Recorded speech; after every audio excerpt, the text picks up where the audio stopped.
first time to engage the Rotary, but I've really been enjoying myself, and also the vibe of fighting and the education of polio. So as they said, I'm Daniel NGUGI. I was not born with the polio myself, but I actually acquired it while I was 5-6 years old. I was beginning my academic journey in nursery school, got an accident, and things led to another, and I acquired polio, and of course, at that time, I think around 1996, 97 there, not many interventions were there to address issues around polio or even persons with disability or issues around orthopedic issues. And I think it took me 4 or 5 years before we were actually able to get the right doctor. So what did it mean for me? It really affected my life, of course. It meant that my academic journey had to come to a standstill for a while. Of course, my peers had to progress really much.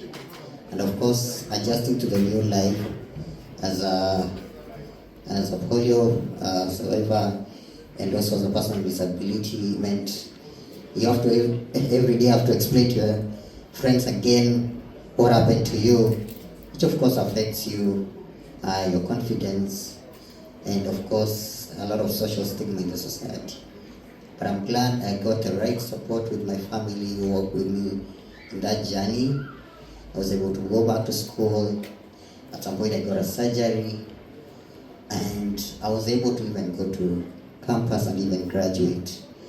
And my message to you today, I think, is, and it is something that I do professionally.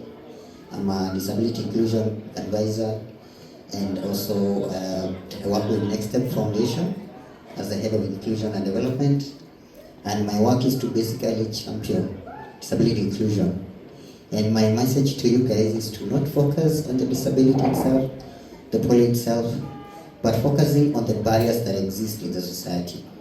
Attitudinal barriers, people people still are stuck in the mindset of, yes, we were cursed, something happened to us, our family didn't do much, or there's a medication that needs to happen to get healed, or you need to get prayers. So there's a lot of social stigma in the society that still exists, and you need to break those barriers. Access to medication, access to vaccine is still a huge challenge within our communities. I know the urban places, people are very much exposed to information, but back in our communities, I think there's still a lot of effort that needs to be done. And I'm so happy that Rotaract is actually pushing this through their funding, their support to eradicate polio. And my question to you is, how many barriers are you breaking within your community, within your workplace? If you own a company, how accessible is your workplace to accommodate people who have survived through polio? How many interventions are you doing to eradicate barriers that exist for us to participate?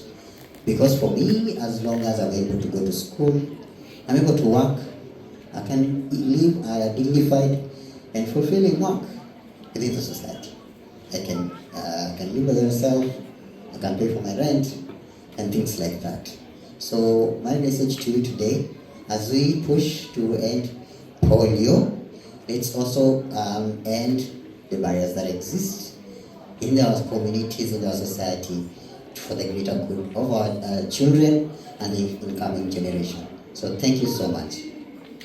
Wow.